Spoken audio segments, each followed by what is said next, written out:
Presented by Mahir Cinema.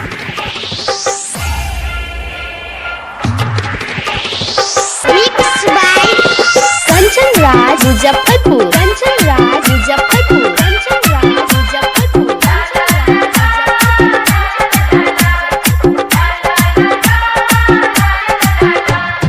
हमरा के काहे डटेलु बार बार हो, डटेलु बारे बार हो, डटेलु बारे बार हो। चढ़ल जवानी डाला बुकाया चाड हो, चिकन सामान डाला बुकाया चाड हो।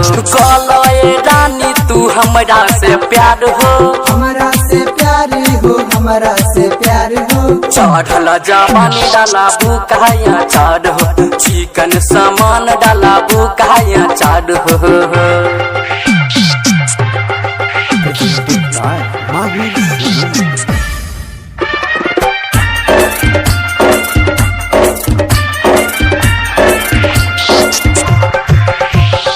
देखी देखी हमारा के काम रही लैलू, कमर ही लैलू हो, कमर ही लैलू। बिगड़ेला मन जबू जबना देखैलू, जबना देखैलू हो, जबना देखैलू। हम कहे बनाला तू अपन भतार हो। अपन भतार हो, अपन भतार हो। चढ़ल जवानी डाला बुकाया चार हो, चिकन सामान डाला बुकाया चार हो। Presented by Mahir Cinema. Mixed by Kanchan Raj Muzaffarpur. Kanchan Raj Muzaffarpur. Kanchan Raj Muzaffarpur. Kanchan Raj Muzaffarpur. कबले तू रहबू रानी कुमार हो, रानी कुमार हो, रानी कुमार हो। सभे लड़का के दिलू मनवा बिगार हो। मनवा बिगारे हो, मनवा बिगार हो।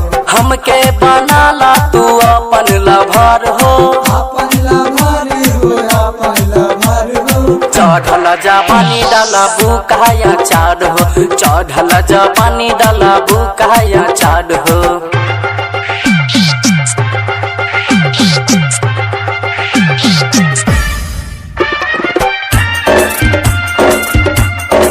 Presented by Mahir Cinema.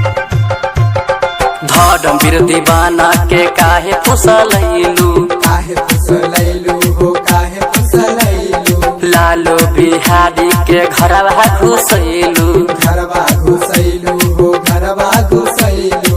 अमन गौतम संगे कैलू खेलबार हो, कैलू खेलबार हो, कैलू खेलबार हो। चढ़ल जवानी डाला बुकाया चाड हो। Presented by Mahir Cinema.